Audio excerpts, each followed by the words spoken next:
If you want to hide something from a black person, put it in the book. What's up, YouTube family? Welcome back to the channel. Today we're gonna react to the book, S Street Rising, Crack, Murder, and Redemption in DC. So I picked this book up because it piqued my interest. You know, I love stuff about where I'm from, and if I can read a book about where I'm from, I mean, I'm definitely gonna do that. Shoot, low key, I found out this joint happened to be a documentary as well. I mean, I don't know about a full-blown documentary, but it's a real story though. I mean, just by the title alone, I wanted to see what this joint was all about. I can't fake, y'all. When I first started reading this joint, I wanted to give up on it. You know what I'm saying? But, I mean, I can't fake, I actually did. Because the book started too slow for me. And honestly, I mean, I just didn't like the direction it was headed, you know what I mean, when I first started reading it. And I gave up on it because I thought that it was gonna be like that for the whole book. But man, let me tell y'all, that joint definitely picked up. Let me explain what I mean.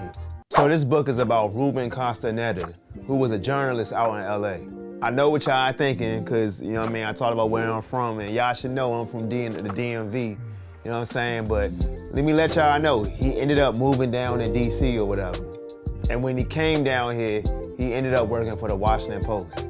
You know, the book talked about his early beginnings in LA, and then when he finally got that opportunity to step off, you know what I'm saying, with him being a journalist and everything. And I ain't gonna hold y'all, man. Just reading a bunch of that at that time, that junk was job boring. So that's when I put the book down. Once I did that, I started reading As Quiet As Kept, which is another joint about DC that takes place in the early 80s to the early 90s. And I had already read that before, so I kind of already knew what it was hitting on. But I read it again because, man, that joint was like that. Actually, around that time when I started reading it again, I had actually spoke to the author.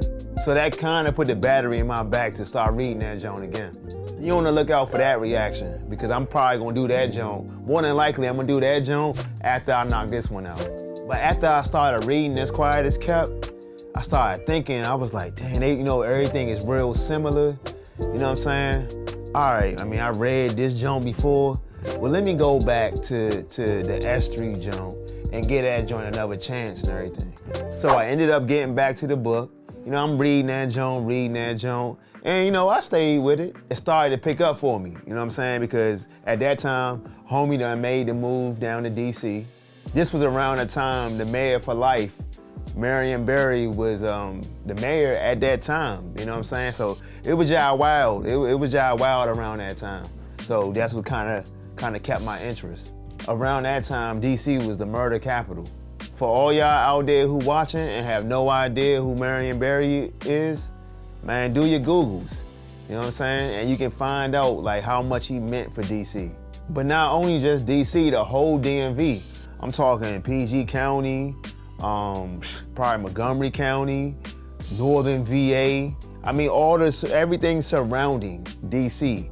How Marion Barry did a whole lot, you know what I mean? He did a whole lot for the culture back then. He was one of the realest out. And unfortunately, he passed away in 2014. Rest in peace to him and his son, Chris, man. You know, fortunately for Marion Barry, I believe like when he passed away, Chris hadn't passed away just yet. You know, I know that's a tough thing. I'm sure that's a tough thing for parents to see their kids go before it's their time or whatever. I ain't know Chris like that, you know what I'm saying? I seen him a couple times. I mean, I went to Hampton with Chris. And I believe Marion Barry's ex-wife used to teach at Hampton as well. But yeah, man, so Ruben, you know, he starts off after he made the move to the DMV area. He starts talking about how it was when he first came down. And he was working, you know, while Marion Barry was the mayor. A lot of y'all might, you know what I mean, y'all might be familiar with the infamous time when Marion Barry got ran down on by the feds. And if you're not, check this out.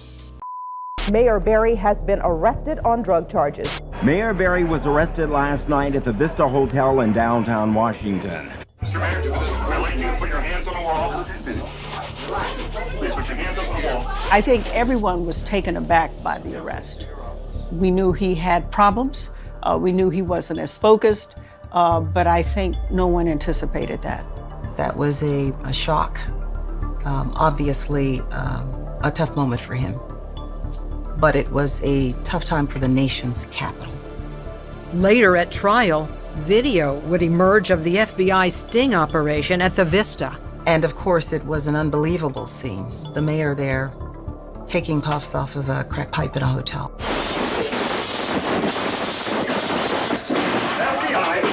This goddamn bitch set me up like this. Set me up, ain't that a bitch? But many area residents didn't revel in Barry's downfall. For a lot of us who know Marion from back then, it's very sad. People to this day believe he was a victim of overreach on the part of the FBI. The fact is, she did set him up. He went up to have sex. Barry was known to have sex with women. It was not an uncommon thing. You know, Ruben, he gives his perspective about how it was, you know, with him being at the Washington Post and all that when all of this was going down, when Marion Barry got jammed up. You know what I'm saying? He starts talking about in the book like how everything was or whatever, and like how he first found out about it. I mean, for real, I knew of the different stories that I heard about, you know what I'm saying, about how Marion Barry was jive wild, but I didn't know about all the other times, you know what I mean, that he jive got jammed up when he was the mayor of the city. Man, like I said, man, the city was jive wild at that time, and you know, unfortunately, with everything going on, Ruben himself, jive got caught up in it. When I read that joint, I was like, damn, that's jive crazy. Like, that alone is pretty wild. I guess when you that close to it or whatever, I mean, with all of that just surrounding you, I don't know, man. Temptation is everything, you know what I'm saying? And I guess it made him crack, no pun intended. So we started drinking again when he was at the Washington Post. And I say again because when he was out in LA, he was doing the same thing while he was working for the newspaper out there. But I say no pun intended because things took a turn when he started messing with that crack pipe. He used to cop on S Street, hence the title of this book being that, you know what I'm saying? Like 7 and S to be exact. For all my DMVs out there, you know what I'm saying? You know about the city, y'all know about 7 and S.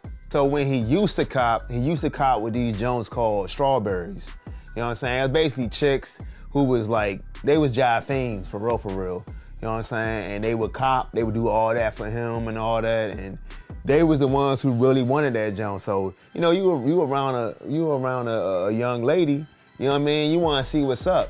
And she happens to be doing the party drug or whatever it is that you want to be doing. So that kind of drew him into it even more. And for real, man, they used to party like Diddy used to talk about, you know what I'm saying?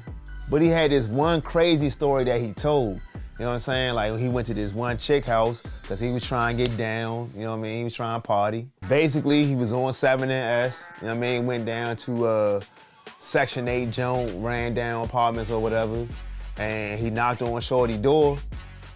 It wasn't Shorty who answered that Joan, it was a big dude who pressed him as soon as he answered the door. And y'all know it wasn't just that, you know what I mean? He ain't just press him like that, like man, he brought him in the crib, all that. He straight robbed that man, patted his pockets, seeing what was good with him. I mean, when Ruben pulled up to the spot, you know what I'm saying? Cause it was somewhere different or whatever. It was still on 7 and S, but it was a different location on 7 and S. And when he pulled up to the spot, he knew that it was kind of sketchy off the break and he should roll, you know what I'm saying? But he was tripping so crazy and so geeked out that he had to see what's up, and he paid for it. And would you know, Slim wasn't even there the whole time. She wasn't even there. She could have been there, maybe in the back room or something, just zooted it out, you know what I'm saying? She could have been, but you know, cuz who pressed him told him that Shawty not even here. Man, you know, he kept that going for a while, and you know, from what you hear and all that, when people be having like addictions, drug addictions and everything, like it be getting kind of crazy. You know what I'm saying? So it got to the point where he started asking, first he started with his family, asking them for bread and all that. Then he started asking co-workers and other people outside of his family who close to him.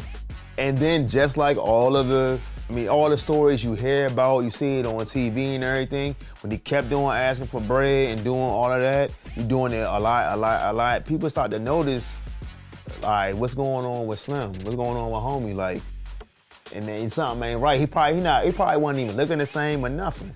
So people on this job, we talking about the Washington Post, you know what I'm saying? They started taking notice of him at that point. And at that time, man, at that time when people started taking notice, he was on folks' radar. So because he was doing it at his job, the higher ups, you know what I mean, we really paid attention to that, seen that Jones, seen what's going on, started talking to him, you know what I mean, main man told him what was up. So they checked him into a rehab facility because, I mean, you a good worker, you know what I mean, but we can't have you like strung out at the job, bro. So we checked into the rehab facility, you know what I'm saying? I mean, for the most part, rehab worked out, like, initially. You know, he was clean for like a month, but then like what you usually hear, the Bama relapse. I mean, he was trying his best to fight off his demons. He was waking up in cold sweats and all that. I have no idea what that life is like, but I can only imagine. When I was reading that, Joan, I was like, damn, man, youngin' going through it. So at the same time all of this was going on with him, you know what I mean? He was just clean a little bit. You know, he started to notice that gentrification was going on in the city. And he talked about this incident, you know what I mean? This particular incident that happened while he was there. So while he was in the city, you know what I mean? And gentrification hit everywhere now in 2024. You know what I'm saying? Like, it's everywhere now, not just in DC. It's like every major city. But you know what he was talking about, at the time, and like I said, we talking about, this is probably like late 80s, probably like the late 80s we talking about. He talking about at the time, he actually remembered there were some developers who was trying to basically pay off some residents who stayed on 14th Street because they was about to, you know what I mean, tear down everything that was there to build some luxury apartments. You know, I never really thought about that, but like, if something like that is going on, you know, probably like, you know, it wouldn't be just fights between the developers and the current residents. You know, you probably gotta have some like a neighborhood meeting of some sorts or whatever. And for real, the residents beefing with each other, and that's what was going on. They was beefing because, you know, there was people who actually wanted to sell. They wanted to sell, I mean, even though they giving up all this, you know, their house and memories and all that, they wanted to sell because they was getting a nice, you know what I mean, a nice amount of bread from the developers or whatever. But then, what I mentioned, they beefing with people who didn't want to sell because they wanted to stay put because of the memories, you know, family, all of that stuff. I mean, you gotta think about it. From somebody on that opposite side, like just what I just spoke on, it's not that easy to give up the house, especially if you've been there all your life. Like one person said in the book, this is not just a house I'm giving up. This is a whole home that my kids come to after school. They bring their folks here. You know what I'm saying? We be having cookouts in the backyard. So that was pretty interesting, just reading about all of that. So after the whole Marion Barry era was over with, you know what I'm saying, like the initial point, you know, there was still a whole lot of foul play going on in the city and also in PG County, as far as the chief of police and the whole police force is concerned. Man, there was a whole lot of money embezzlement going on. And because of that, it was a crazy court case that happened. I mean, I didn't know all this stuff was going on in the city, you know what I'm saying? I was a youngin' at the time when all of this was happening, but man, that was crazy just to read about all this stuff. So after all of the different stuff that Ruben had gone through with drugs and everything, I mean, he basically had got an ultimatum at the time to, you know, he could continue working for the Washington Post, but he had to take his talents to the PG County side and work for them, you know what I'm saying? And for everybody out there who watching who don't know about how close PG County is to DC, it's very close, man. Like, you know what I mean? It's super duper close. It's related to, you know, your own city or wherever you from, you know what I mean? Like, PG County is like it's not like, it's a suburban part of DC, for real. It's like right there, you know, and you think about, people always talk about, you know, how B-more and folks from like the city and PG and all that, they don't get alike and everything. That's because they don't get along with each other and all that. I mean, that's really not that much true. We do got love for each other and everything, but we not that close. You know what I'm saying? B-More take like a whole hour to get to. You know what I'm saying? B-More Yo's not claiming us and we not claiming them. You know what I'm saying? But we got love for them or whatever. I guess I can't speak for everybody, but I got love for them. So like I said, man, Ruben, he came to work for the PG County branch of the Washington Post, like around 94, 95, when Wayne Curry was the county executive at the time. You know, Ruben's higher ups, you know, upper management, they seemed like they was getting kind of tired of the addiction problems and all that. But like, he was just doing good at that time. But you know how it is, man, like once your name or whatever, your reputation become dirt, bro, they do whatever they want with you. And they know you're gonna rock with it because you need a paycheck. I mean, you gotta live. So around that time, which was just crazy, I think in DC and in PG County, it was a whole lot of, it was accusals for like a whole lot of police attacks that happened at that time. You know, the police attacking civilians. Police brutality is what you call it. A lot of civil cases prove that too. You know what I'm saying? It was a lot of canine attacks as well that was documented at that time. So Ruben was trying to get his life together, you know what I'm saying? He was actually kind of, like I said, he was good at that time. But with everything going on, he started, you know, as him being a journalist, you know, and I'm sure he was disappointed with what had happened. He didn't want to be in PG County. But anyway, he started writing stories and stuff about what was going on as far as police brutality and K9 attacks and all that. And the feds weren't feeling that, so they was trying to do everything in their power to take Ruben down. He ended up getting a lot of empty threats. You know, that was a tough time for him, you know what I'm saying? But he ended up doing what he did, just going through that or whatever. So he had, you know, fast forward to 2007, you know, he did end up getting some advice to, you know, write a story about everything he had gone through, you know what I mean? Particularly his addiction and getting over it. And to his surprise, after he did that, he got a lot of love from people who, you know, really love what he did. You know what I mean? Just writing about it, like coming out and telling his story. And you know, that's just with everything, y'all. Like, let's take a pause from the book.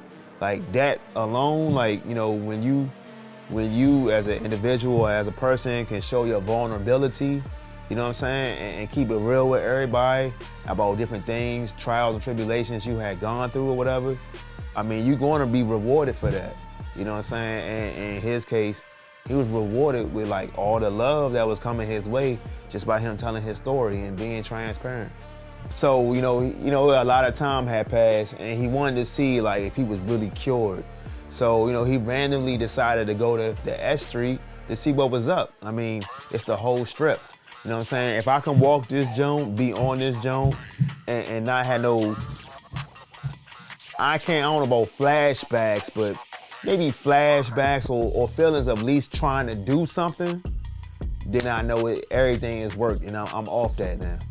And when he went back, he ran to the current pastor that was at the church on S Street at the time that happened to be. The church was always there. You know what I'm saying? It had been, so let's say 20 some odd years, 15 to 20 years.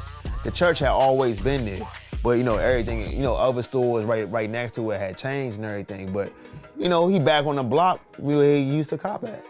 Long story short, you know what I'm saying? He wanted to interview the pastor on like basically some things that he already knew. He already knew about it or whatever, but I guess by him doing that, this was a part of the recovery process. You know what I'm saying? Just being on 7 and S. You know what I'm saying? Being on that same block once again. Things weren't going as smoothly as he wanted, you know what I'm saying? And the pastor could tell that. So at that point, you know, he finally revealed to him, you know, what was up and how he used to have an addiction and cop on 7 and S. And so the pastor heard that, and I guess he became a little bit more open and shared some information with him. And, you know, he actually convinced Ruben to talk to his congregation on Easter Sunday. and tell them about, everything that he had gone through, with his struggles and whatnot, and how he overcame everything. And once again, people loved him for that. Man, in conclusion, I definitely enjoyed reading this book. Although it was slow in the beginning for me. I don't know about for anybody else, but it was slow for me. You know what I'm saying? It definitely picked up later on. I'm gonna still get this junk. I'm gonna get this book like a 7.5, 8 out of 10. And I would recommend all DMV natives to read this junk, especially all the rising journalists out there. Or if you just wanna know about the history about your city.